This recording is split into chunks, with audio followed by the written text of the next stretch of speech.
Welcome back to the Death Toll Racing Shop. We are starting a new series. This is the pilot to it, and I'm going to tell you everything that we're going to do. So we got our tow truck, the 87 F350. If you haven't seen it, it's a rollback wrecker. It's all done up like a World War II fighter plane. Really cool. It's really cool. It's really lacking in the power department. So I happened to stumble upon a motor on Facebook Marketplace built by my favorite engine builder in Spokane that someone had bought and had it built and kind of, I guess, just lost their way on the project or got rid of the project or something. I don't know why, but they ended up not using it. It has all the paperwork and everything, I have no doubt, but it is built exactly what I want for that truck. A mild 460, which in this case, it doesn't take much to get power out of a 460. You can get 400 horsepower with really minimal stuff. The big lacking thing on 460s is the low compression and the later truck style ones. This is an early 460. We're going to get into that here in a minute. There are some differences in them. So not a lot, but there are some. Anyway, so in this series, we're gonna get this motor, we're gonna get this thing set up. I'm ordering an intake, a manifold. We're probably gonna put FiTech on it. We're gonna convert the truck to a ZF5 manual. We're gonna rebuild that manual. That'll be in episode 2. We are going to convert this thing to fit in the truck, so with different oil pan, different pickup tube, a little bit different stuff on the back of the crank. As far as I know, I am not a 460 expert, but I know enough about them to be dangerous, I think. But there are some things that, a lot of confusion when you Google it. I don't know why. It's really hard to find information on these things. I don't know if people just aren't using them or what. They're great. They're great engines. If your car's already set up for one, I think it's worth your while to build one instead of converting it to a Coyote or something. Anyway, they're cool. They sound cool. They're good motors, so you can build them to do a lot of things. So to pilot this off, we are going to take this oil pan off. This is going to happen over a few days, but I need to get this thing off of there because I need to see what oil pump they are running in this thing. If it's not a high volume oil pump, I'm going to pitch it and we're going to get a high volume one. I have a feeling it is, but I don't want to assume that and then buy parts for it and have it not be right.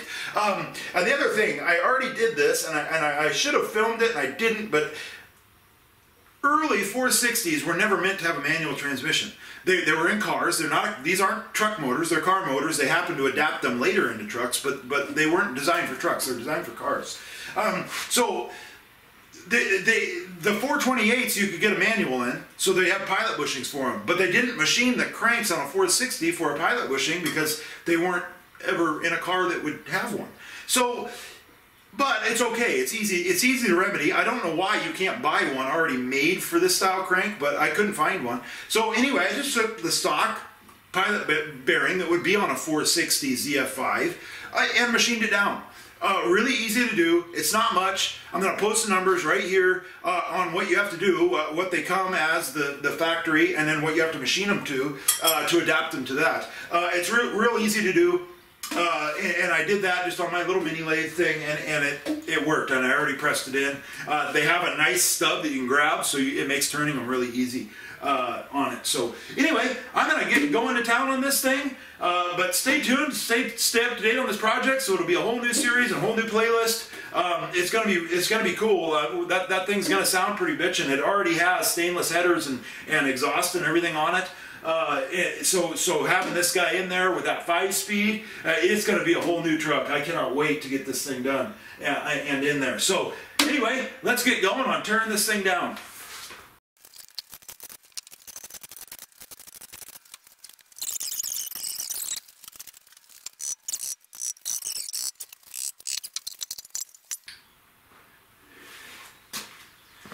It is not a high volume oil pump.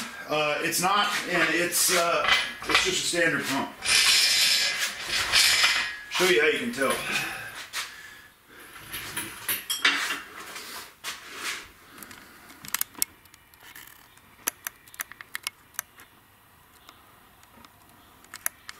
They actually cast right into the side of it.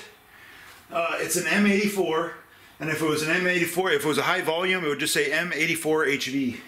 On it. So we're going to go ahead and replace that. It may be a high volume pump, but it's not a milling high volume pump. So I'm not sure, since I'm unaware, plus it's welded, the screen is welded on, which is good. That's not a bad thing that they welded that on there. It's not a bad thing that they welded that. It's actually a good thing. But since I have to change it out, I'm just going to go ahead and buy a pump and a pickup because it's not a high volume pump. So I'm actually going to flip this engine over and scrape this off upside down so I don't get stuff inside of it.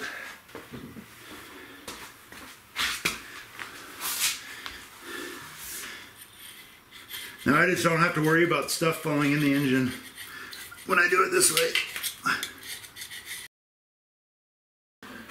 Oh man, today is a struggle for me talking. Okay, so it is a couple weeks later after the pilot that you just watched. So a couple developments happened.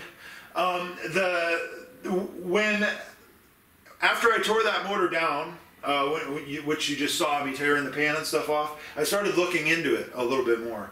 And then I realized that it was supposed to be a 70 460. It's not. So those heads are 73s, I believe, 73s. Ends up, and then I look down the cylinder with bore scope to look at the which pistons are in it and stuff. It's like a 7.8 to 1 motor, the way it sits. So that guy, I don't think he intentionally misled me, but he didn't know what he had. It is built and balanced and all that stuff by Castle, the engine builder and stuff. But it wasn't him that I bought it from. I bought it from his customer, and his customer misrepresented it. So I don't think it was intentional, but I should have looked at that thing closer, but it was all wrapped in still the plastic that it came from in Castle, so I just kind of took his word for it and had the paperwork saying it was built. I had no reason not to believe him, but unfortunately, it isn't what he said it was. It's not a 9.5 to 1 motor. It's a 7.8 to 1 motor. So problem solved. I went. Luckily, there's quite a few 460s out there. I mean, they are getting more and more scarce. But if you get the Dove heads, the DOVE heads, they're smaller chamber, and it'll bump that up over to into the nines in compression.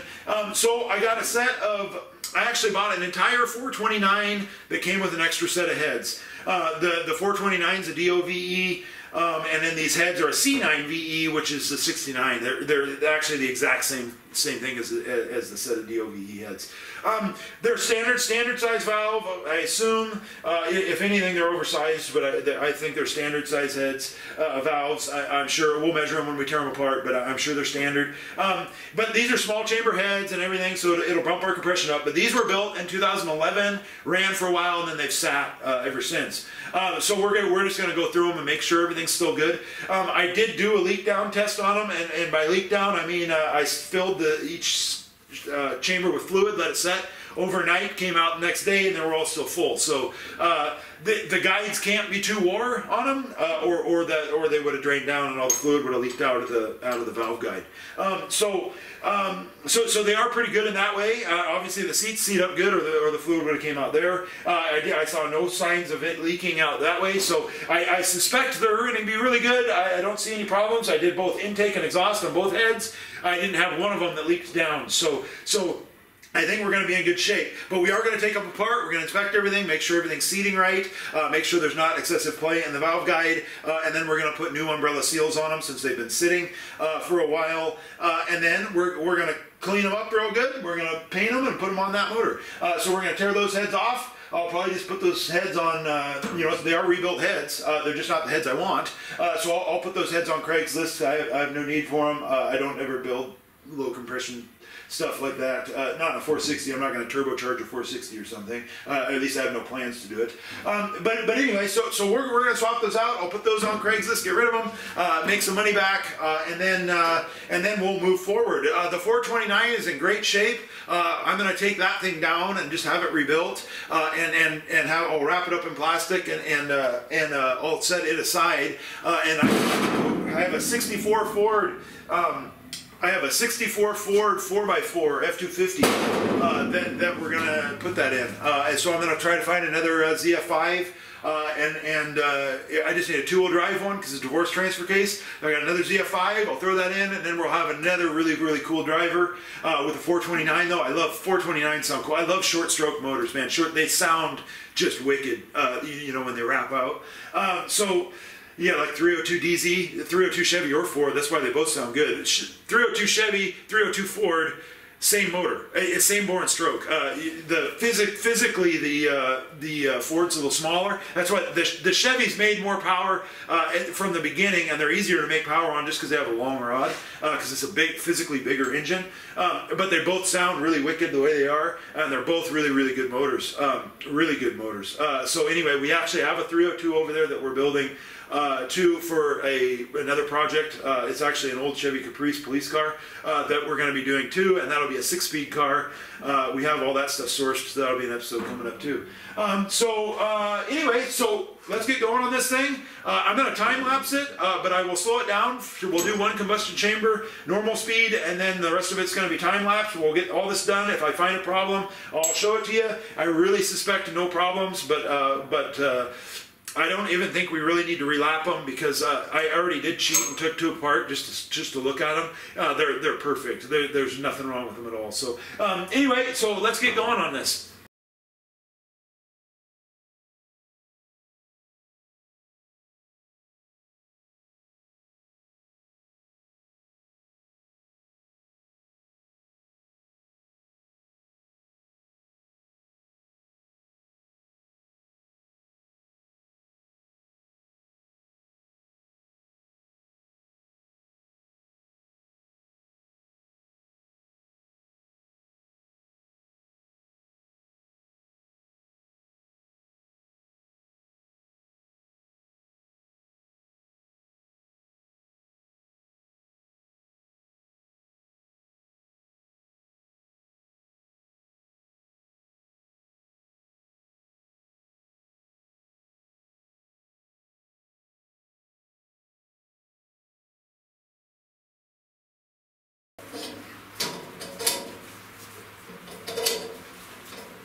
And that's what the intake valves look like.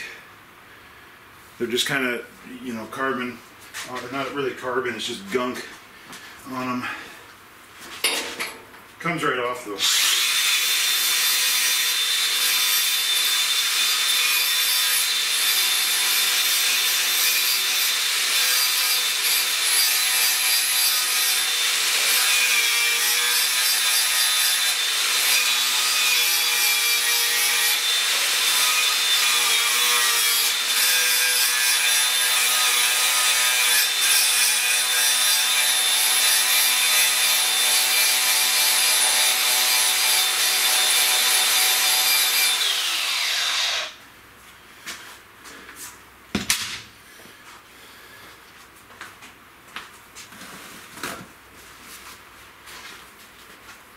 So now you just inspect, make sure there's not grooves in this valve. These valves are very new. They were new when they rebuilt them, so they're all in really good shape in the guide. And they're actually real nice there. They even say Ford on them still. These ones do the exhaust valves. I don't think they're Fords. I noticed that in the receipts that the exhaust valves weren't Ford and the intakes were.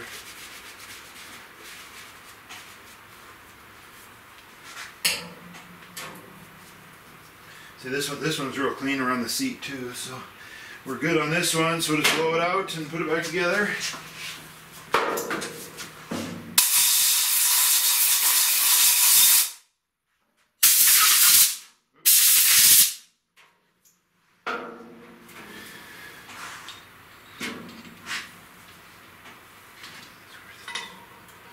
Just plug the other side with your finger so that the oil hits your finger and doesn't go all the way through.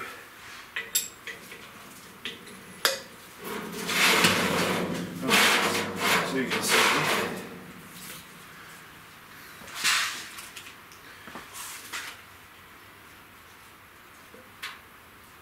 So just push them all the way down and it holds the valve in. When you open and close it, it'll move to wherever it wants to.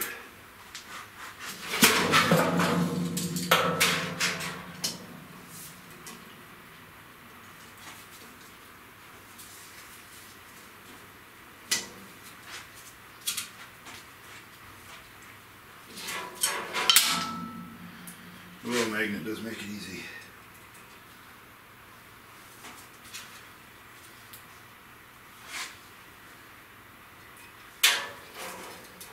Oops.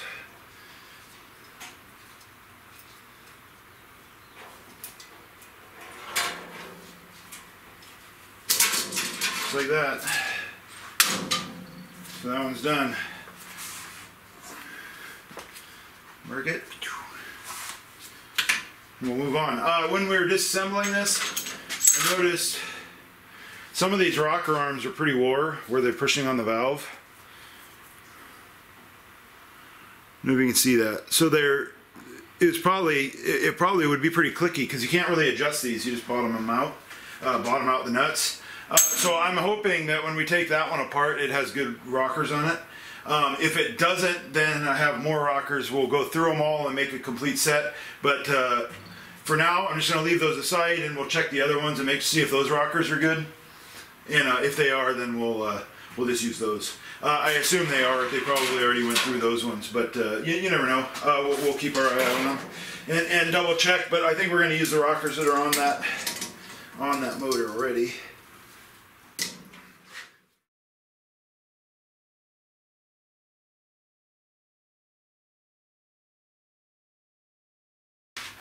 Okay, so we got the heads are all done and put back together, and they're painted and they're drying. They're black. I think once I get it all assembled, I'm going to go over it with this blue. I just don't have any right now. So that'll be a good base coat for it, and maybe it'll look cool. I don't know. We got black valve covers for it too, like some sort of fabricated ones or something. You know, I like black just because it hides grease and stuff on something you drive every day like that. You pressure wash it off. It's really rewarding. But anyway, you know. So I'm going to go ahead and just rip this thing apart. We got to reuse these studs, but I'll take them out on the bench, and then we'll put the other heads on, and we'll put them in here, just so that we don't have to fight them on the way in. They're not really in the way, but I just don't want to damage them or something. So I'm going to go ahead and get this thing off of there, and we will see what we're up against on these heads. I think they're going to be fine. They're definitely really clean and rebuilt, so if someone's going to have a really good time with them, you know, if they need a set of heads, there'll be a good set of heads for them. They're just not what we need. They're just too big a chambered. So anyway, let's get tearing into it.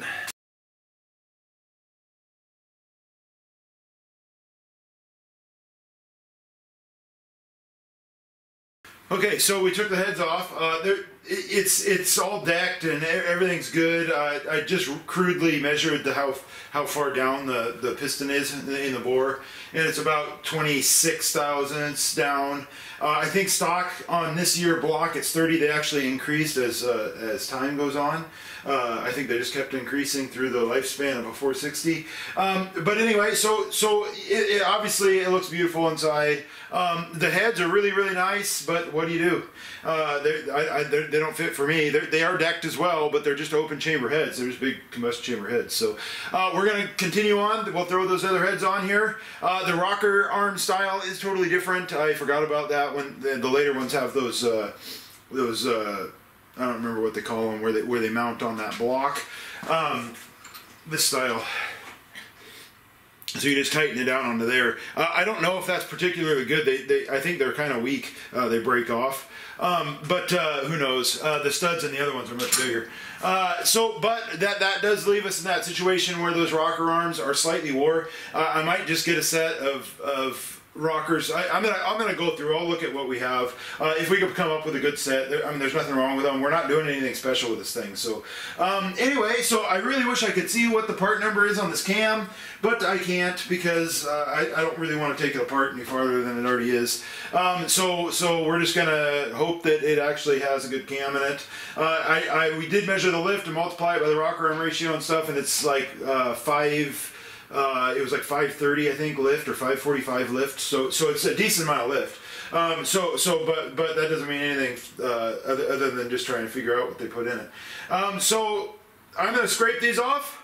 We're going to put the new head gaskets on. We'll bolt torque down the other heads, and then we'll carry on with it. We should be able to button the whole thing up other than the rocker arms until I dig through the rocker arms, and we'll clean some of those up and find ones that aren't wore, and we'll be good to go. So here we go.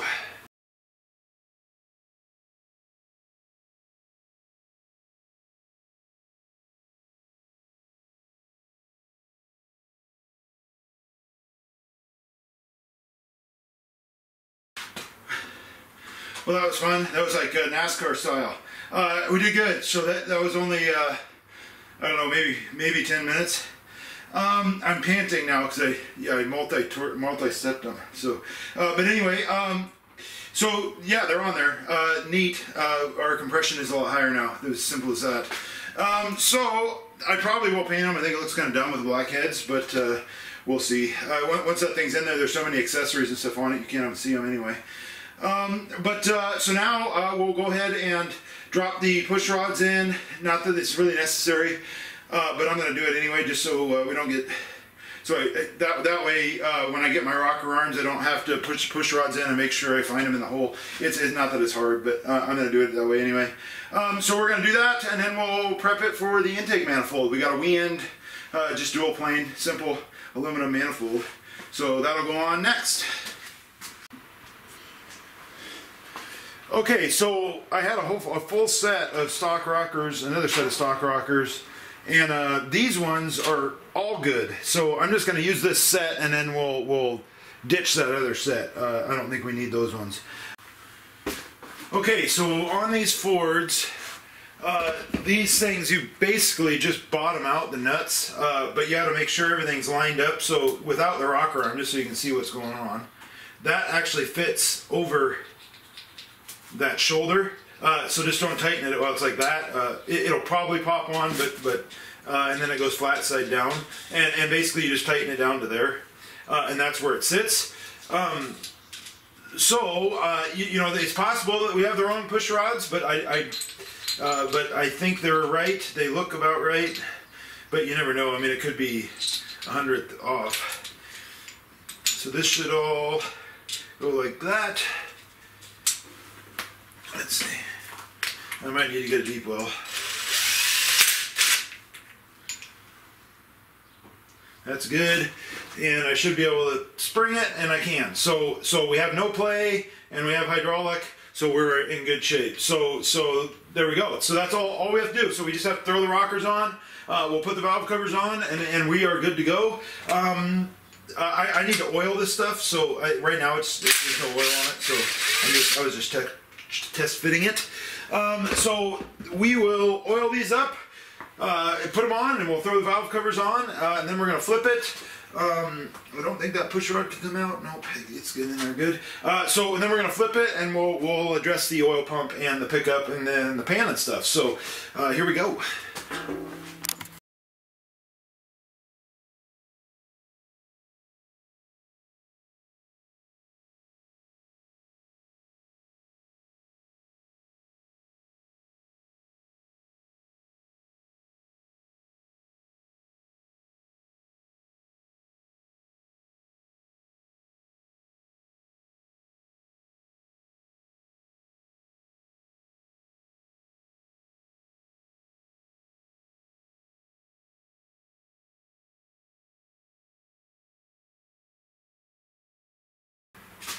Okay, I'm making a huge mess because I'm in like a tiny little area. I don't know why I started doing this back here, but I did.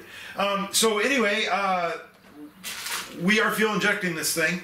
Our fuel injection, which is a FiTech, just throttle body injection, super basic. They're really simple to do. We're going to use the, this is a Summit distributor for big block Ford, but we need to lock out the timing on it. This thing normally will advance and stuff on its own. Super easy to unlock them from what I've read. I haven't used their distributor yet, but I don't think it's going to be too much of an issue. It looks like we just have to take out the all the advanced springs and everything. and then just take the roll pin out of the distributor gear, pull the shaft out a little bit, and then turn it 180 and then set it back in. So that's what we're gonna do right now. So it should be pretty easy. And so I have a nice table over there to work on, but it's covered in stuff. So we're gonna do it right here, just like most people would probably do it. Shouldn't be too hard. The MSD ones are real easy to do, and I have a feeling these are very similar. So take the cap, we're gonna set it aside. We're gonna take the rotor off.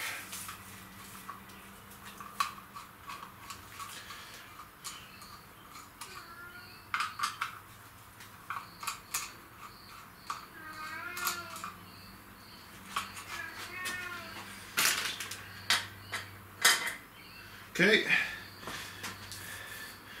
now it says you take off the springs and the weights,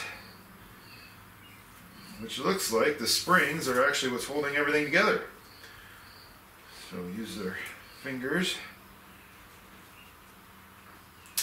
Here, we'll throw these somewhere where we don't lose them in the garbage. And then these come off. There's a little bushing there. You know, the time in your life where you save stuff like this, I'm beyond that time. So that's that. So that's all the mechanical stuff. So now we need to take the roll pin out, it says.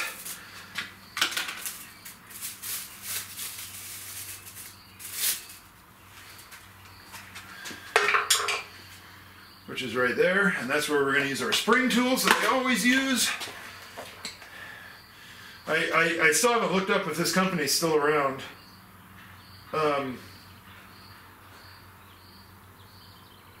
So there's actually 2 roll pins. I have a feeling you can just take the top one out though, and it should move up far enough.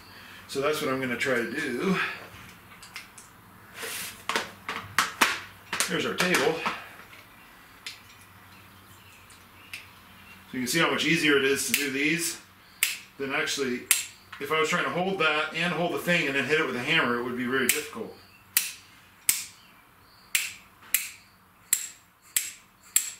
And what's nice is they don't come flying out of there, so you can, hopefully. Oh, I'm almost there. Just leave it in there so it'll be easier. No, it's still not out.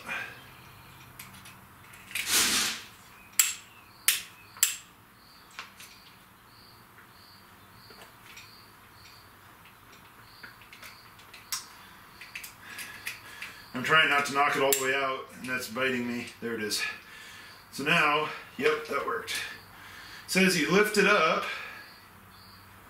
Oh, and then you just turn it 180. Pull it back in. Apparently we have to take that nut off of there. I didn't read that part. Now I'm going to have to look at the directions.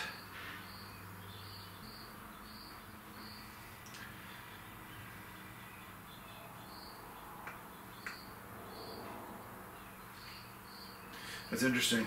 It doesn't talk about that nut, but apparently you have to take it off. I'm not sure why that nut's there to begin with. So we're going to take that off. Which means I am going to have to go get some tools. Okay, I'm back. I found the wrench. Well, 9/32 fits, but I don't think that's actually the size. So make sure you do this somewhere where you won't lose it, like over a garbage can, so it falls into the garbage can.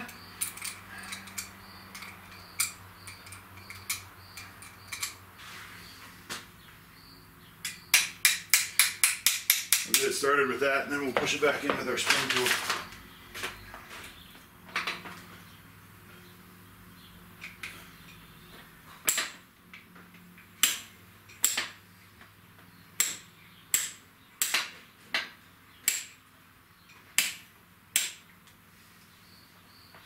Perfect. There's no gasket because it's O-ring. So normally this is where you would line it up, but since we're just mocking this up, I'm going to pull this back out. We're just going to stick it in there for fun.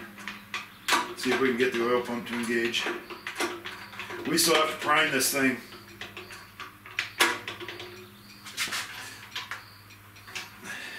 Anyway, that's what it'll look like. We'll put it back together.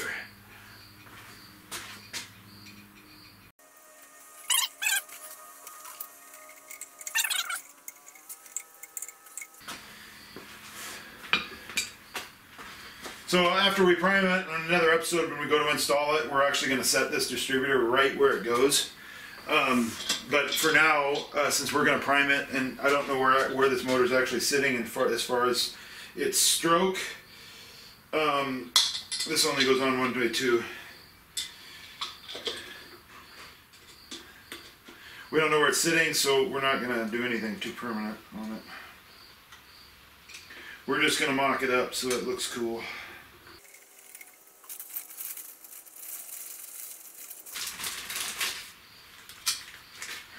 Here's all the springs and stuff. We'll throw those in the garbage.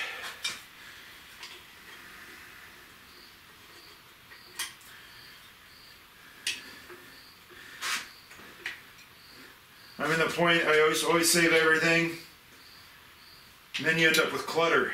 And then when you have clutter, you can't find anything. So why would I add clutter of stuff I'm never going to use to my other clutter?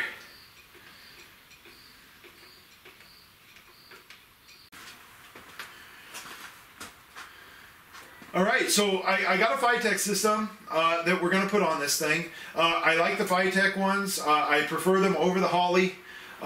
There are a number of reasons. I will do a breakdown of why that is. But in my experience, I own both. The Blaze Actor has a Holley. You haven't seen the Blaze Actor yet. I will do an episode on that. It's a funny little thing. It's a tractor made of a K5 Blazer frame with a Chevy pickup cab on it. Front rear blade, snowplow blade on the front, rear blade on the back, boom arm. It's cool. It's really cool. Super short, turns on a dime. Anyway, super handy truck. Love it. Has a Holley fuel injection on a 383 stroker in it. Not a huge fan. I'm not going to lie. I have these FiTech systems on things. Way better. Way better to install. I don't like their control module. I don't like how you have to install it. It has to be on the rig to run. I don't like that. This FiTechs do not have to be that way. Anyway, you can't take it off and bring it in your house and program it, and do some tuning on it or whatever if you like tuning. If you like to tune something, you have to tune the Holley while you're sitting in it. You can't go adjust your fuel tables sitting on your couch watching TV, which you can on the FiTech. So anyway, I think you might be able to upload it into the Holley. You could probably do some research. You may be able to do it that way. You can't do it from the computer though. You'll have to flash the computer. Anyway, I don't like them as much. I like these FiTechs better. So I like the way they install. That one on there, it just about broke my starter off the other day. The Holley did. By advancing this timing. All of a sudden it decided it needed a bunch of timing while I was cranking on it. And I don't know why. The settings were still the same, but all of a sudden it gave it a ton of advance and it just about kicked the thing backwards, about broke the starter off. And then that's the type of stuff it does, and I don't like it for that. Maybe I have a glitchy one. I don't know. I don't like it though. Anyway, so that's that. So I have it on here. I'm going to figure out my throttle linkage. I'm going to just like put in the sensors and stuff. That's why I got the box open. I really don't need that sitting there to figure that out. But I want to make sure that we have everything. I don't want to get hung up installing that thing because we don't have a trinket. Trinkets are always what hold you up. So the more planning you can do on the trinkets, the better. So yeah, I also have to look at my pulley, our pulley situation, make sure it's going to work with this thing.